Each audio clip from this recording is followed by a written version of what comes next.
তো এখানে আমার যেটা প্রকাশ পেয়েছে এটা হচ্ছে 2025, এখানে বিভিন্ন সালের বই দেওয়া আছে। এটা 16টি বই প্রকাশিত হবে। দুর্গাপূজার কোনো প্যান্ডেলের মণ্ডপে ঢুকছি আমরা, দুর্গাপূজার মণ্ডপে বলছে ঢোকো ঢোকো। তার উপরে গাছ, মানে গাছ ছিল।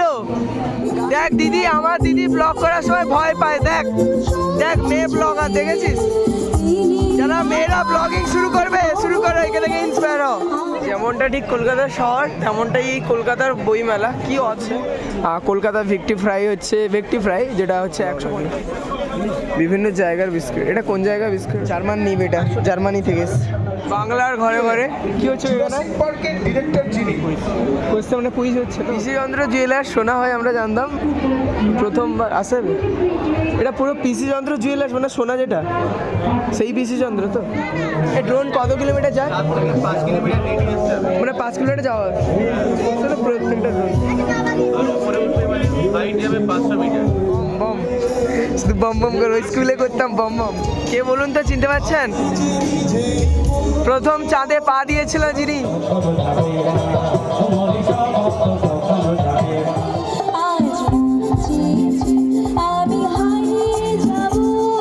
যদি ছেড়ে দিতে শহুরে কত কথা যেন আমি ছাড়তে দেব না। গুড মর্নিং সবাইকে, গুড আফটারনুন। আর আমি এখন চলে এসেছি আমাদের বাংলার মানে কলকাতা ইন্টারন্যাশনাল বুক ফেস্টিভ্যাল, এশিয়ার বৃহত্তম বইমেলা। যেমনটা ঠিক কলকাতার শহর তেমনটাই এই কলকাতার বইমেলা। কি অদ্ভুত, মানে তুমি যদি পুরো ঘুরে শেষ করতে চাও, আমার মনে হয় আমার মতে আমি 1 মাস ঘুরলে, মানে যতদিন বইমেলা চলছে ততদিন পুরো সবগুলো দিন অ্যাটেন্ড করলেও সবগুলো স্টলে আমি ভিজিট করতে পারবো না। কত টাকা খরচ করে বাড়ি বানিয়ে ফেলেছে এখানে। খুব সুন্দর একটা প্রোগ্রাম হচ্ছে, সবাই কালচারাল প্রোগ্রাম শুনছে দেখছে, কিন্তু আমি ঢুকবো কিভাবে? বেড়া দেওয়া হয়েছে তো। মা মাটি মানুষের স্টল জয় করে দিলে তো হয়ে যেত।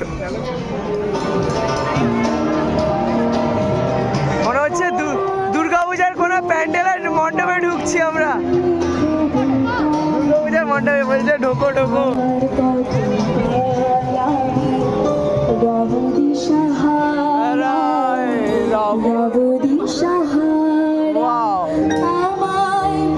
মা মাটির স্টল।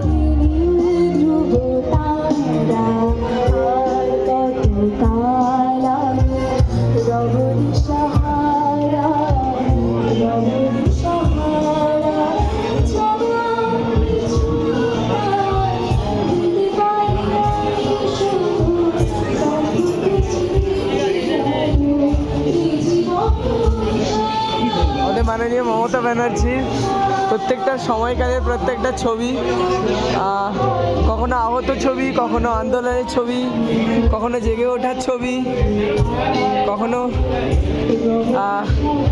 বিভিন্ন সময়ের ছবি তুলে ধরা হয়েছে থেকে শেষ পর্যন্ত।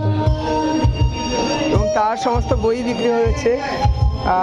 কন্যার চোখে কন্যাশ্রী মমতা ব্যানার্জি, আচ্ছা নাগল মমতা ব্যানার্জি, সব কিছু। আশা করি খুব কোয়ালিটির পেজ আছে এগুলো। এটাই হয়তো আই থিঙ্ক একটু বড় স্টল এদিক দিয়ে বেরোতে হবে। তার কারণ হচ্ছে এই মেলাটা, মানে এই এক্সপোটা যে উদ্বোধন করেছে মমতা ব্যানার্জি, তো তারই এটা স্টল। তো এখানে যেটা হয়েছে, এখানে সবাই সবার মতো করে ছবি তুলছে। তো আমি যে কাউকে গিয়ে বলবো যে আমার একটা ছবি তুলে দাও, সেটা হচ্ছে না। সবাই কাপেল যে যার ছবি তুলছে মনের মতো করে, কিন্তু আমি আমার ছবি তুলতে পারছি না। এটাই হচ্ছে সব থেকে দুঃখের বিষয়। আমি ফটো মানে আপলোড দিতে পারবো কিনা জানি না, এত বড় একটা বুক ফেয়ারে এসে। এখানে একটা স্টল খুঁজে পেয়েছি। বাড়িতে যে আলু ভাজি আমি খাই না, মায়ের রান্না করা এত সুন্দর আলু ভাজি, সেই আলুকে তেলে ছেঁকে নিচ্ছে ওখানটায়। তো আমি দেখাচ্ছি একটা ক্লোজ থেকে। তো ওটা হচ্ছে গিয়ে তেলে ছেঁকে নিচ্ছে, তারপরে একটু সস দিয়ে দিচ্ছে। ওটা হচ্ছে 130। মানে বুঝতে পেরেছো, যেই আলু ভাজিগুলোকে মানে তেলে ছেঁকে নিচ্ছে চিপস হয়ে যাচ্ছে, আর সুন্দর এটা খেতে ভালো লাগছে, সস দিয়ে দিচ্ছে 130। এটা একমাত্র জিনিস আমি বুঝতে পেরেছি, সেভ ড্রাইভ সেভ লাইফ। আমি অনেক সময় বলি সেভ লাইফ সেভ ড্রাইভ, মোটেও না। সুস্থভাবে চালান, জীবন বাঁচান। প্রথম আমাদের মমতা ব্যানার্জি শুরু করেছিলেন সেই সেভ লাইফ, মানে সেভ ড্রাইভ সেভ লাইফ, আবারও ভুলিয়ে ফেলছি। যদি নিজের জীবনের সরি ওয়ার্ডটা কোনো ইনিভেশন ছাড়া যদি কাউকে সরি বলতে চাও, তাহলে আমার মনে হয় আপনার এই মানে ইন্টারন্যাশনাল বুক ফেস্টিভ্যালে ভিজিট করা উচিত। কেন বলুন তো? এই যে ধাক্কা লাগবে না সবার সঙ্গে, বলবেন সরি সরি। প্রত্যেকটা জায়গায় মোড়ে যেখানে সেখানে জ্যামে ধাক্কা লাগবে, সরি সেও তোমাকে বলবে, তুমিও তাকে বলবে। তো অতএব এই সরি ওয়ার্ডটা যদি কোনো ইনিভেশন ছাড়া যদি প্র্যাকটিস করতে চান, তাহলে অবশ্যই আপনাকে আসতে হবে কলকাতা বুক ফেস্টিভ্যাল। আচ্ছা, এটা রায়ের উপর আছে, ফটোগ্রাফির উপর নাকি?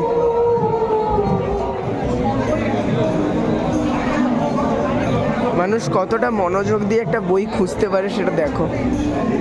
এনাকে দেখে আমি মানে বুঝতেই পারতাম না। তো এই সমস্ত আমার ক্যামেরায় আমি নিচ্ছি অ্যাজ এ ভিডিওগ্রাফার হিসেবে। আমি বার্গেনিং করছে বোধ হয়, এখানে তো কোনো বার্গেনিংয়ের কোনো প্রবলেম নেই। ভালো লেগেছে তাই কিন্তু কিনছে বোধ হয়। সবাই যারা দেখছে বা পড়ছে খুবই মনোযোগ দিয়ে দেখছে।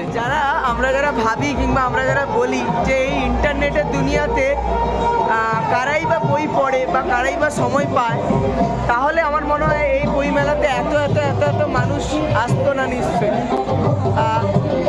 কিংবা আমার মতো একটা হাজারো কবিতার প্রকাশ করতো না।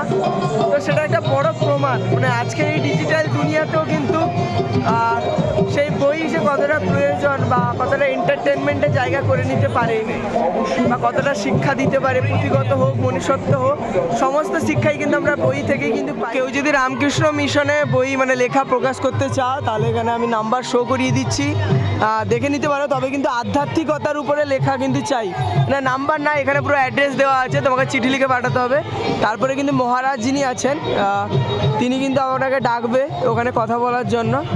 এখানে কিন্তু সমস্ত বই কিন্তু আধ্যাত্মিকতা নিয়ে লেখা, অতএব তুমি তোমার কবিতা গল্প এগুলো কিন্তু প্রকাশ করলে হবে না। আর এখানে যারা আছে সিনিয়র মানুষরা অবভিয়াসলি আসে এই সমস্ত স্টলে, আর জুনিয়ররাও আসে, বাট সিনিয়ররা একটু বেশি আছে। আমি যেটা দেখছি সেটাই কিন্তু বলছি। তো যাই হোক, তোমরা চাইলে প্রকাশ করতে পারো। আর দেখিয়ে দিলাম, একটু নোটিস করে নিও তোমরা। যারা লেখাকে খুব ভালোবাসো, লেখাকে নিজের পেশা হিসেবে নিতে চাও, তাদেরকে আমি বলবো বইমেলাতে আসো। এখানে এসে বিভিন্ন স্টল ভিজিট করো, তো তাদের সঙ্গে কনভারসেশন করো। আর সেখান থেকে তুমি কোনো না কোনো বেস্ট ওয়ে পেয়ে যাবে, যেখান থেকে তুমি তোমার লেখাকে প্রকাশ করতে পারবে বা তুমি তোমার বইকে প্রকাশ করতে পারবে। দুটি ভাগে কিন্তু প্রকাশ করা যায়, একে তো লেখা, তোমার সেটা জীবনীমূলক গল্প প্রবন্ধ যাই হোক না কেন, আর একটা পুরো তোমার বই হতে পারে। এটা এই যে ডিস্ট্রিবিউটার, তো বিভিন্ন ডিস্ট্রিবিউটারদের সঙ্গে যোগাযোগ করতে হবে। যদি লেখা হয় প্রকাশকের হাত ধরতে হবে। আর বিভিন্ন ছোটো বড়ো বিভিন্ন প্রকাশক আছে।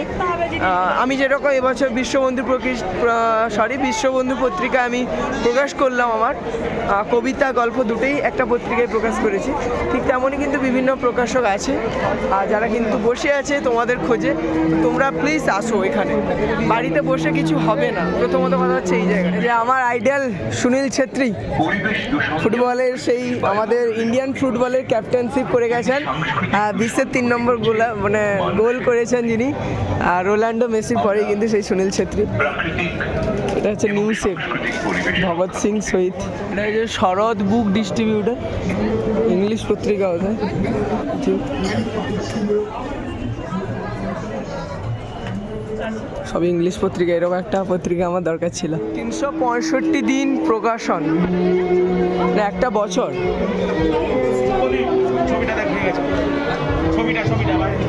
হচ্ছে জোর খিদে পেয়েছে, সারাদিন কিছু খাইনি, খিচুড়ি খাবো। কাকিমা, আন্টি বলছিলাম খিচুড়ি কত করে প্লেট? কিন্তু খিচুড়ি কি আমি খাবো সেটা? এদিকে হচ্ছে একের পর এক খাবারের স্টল। আমি যেটা বলেছিলাম যে খাবারের স্টলও থাকবে, তো সেই খাবারের স্টল একের পর এক যেটা এখানে বসে গেছে, সবাই কিন্তু খাচ্ছে, আমিও খাবো, কিন্তু কি খাবো ডিসাইড করতে পারছি না। এটা আমার সব থেকে বড় প্রবলেম। কোনো জায়গায় ডিসিশন নিতে গেলে আমি নিজেই ডিসিশন নিতে পারি না এত কিছু দেখার পর।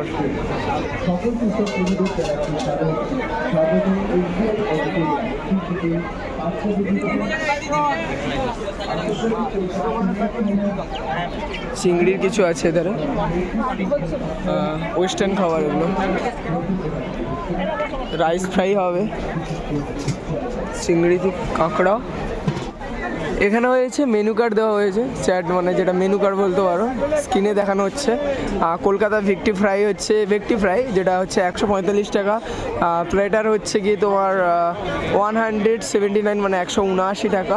আর সেখানে কোনগুলো দেওয়া হবে সব কিছুই দেখানো হয়েছে। প্যাকেজিং হচ্ছে। আমার প্ল্যাটারটা ভালো লাগছে, খেতে ইচ্ছে করছে, দেখি কি খাই। পেজ পাবলিশিং, এটা হচ্ছে অনেক বড় একটা পত্রিকা, আমি জানি যতদূর।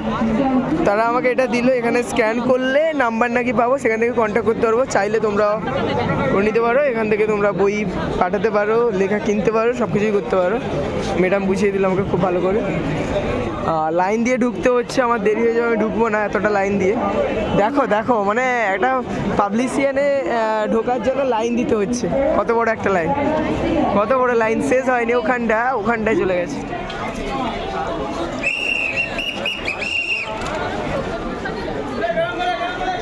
জোরে হাঁটাচ্ছে, একটু আস্তে আস্তে দাঁড়া।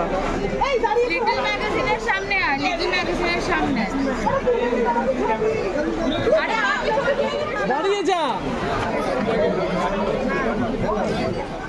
কত ভিড় দেখো, সন্ধ্যা হয়ে যাচ্ছে ততই কিন্তু মানুষের বই কেনাকাটার কোনো শেষ নেই, আরও ভিড় বাড়ছে। পেয়ে গেছি চল।